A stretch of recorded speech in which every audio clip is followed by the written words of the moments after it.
तो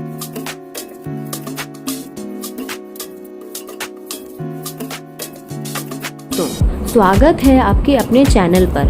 आज हम बात करेंगे ITR 1 एंड ITR 4 फॉर्म में हुए इम्पॉर्टेंट चेंजेस की जो लागू हुए हैं असेसमेंट ईयर 2025-26 के लिए। अगर आप टैक्स फाइल करते हैं तो यह जानकारी आपके लिए बहुत ज़रूरी है।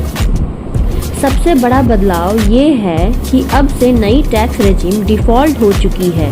इसका मतलब ये है कि अगर आपने कुछ अलग से नहीं चुना तो आपका रिटर्न नई टैक्स रेजिम के अनुसार ही भरा जाएगा।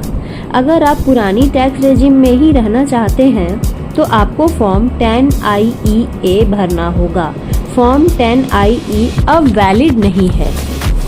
अब बात करते हैं ITR 1 मतलब सहज फॉर्म की, जो उन लोगों के लिए है जिनकी इनकम सैलरी एक हाउस प्रॉपर्टी और इंटरेस्ट आदि से होती है और ₹50 लाख से कम है।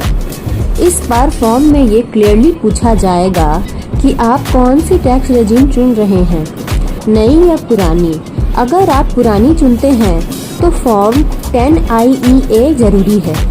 साथ ही छूट वाली इनकम या एग्जेम्प्ट इनकम जैसे कि HRA, LTA आदि को रिपोर्ट करने का तरीका भी पहले से साफ और व्यवस्थित किया गया है।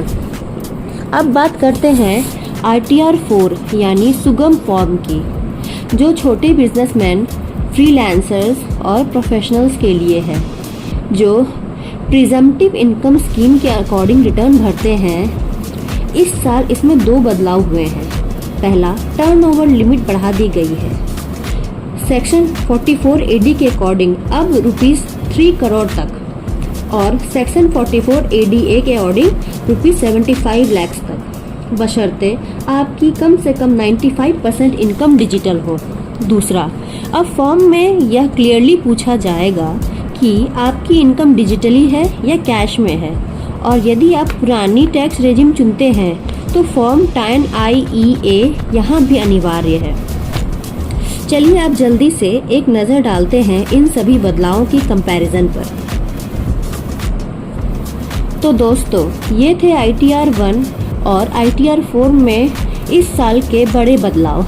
अगर आपको वीडियो अच्छा लगा तो लाइक करें और सब्सक्राइब करें और बेल आइकन ज़रूर दबाएं ताकि आपको हर अपडेट सबसे पहले मिले।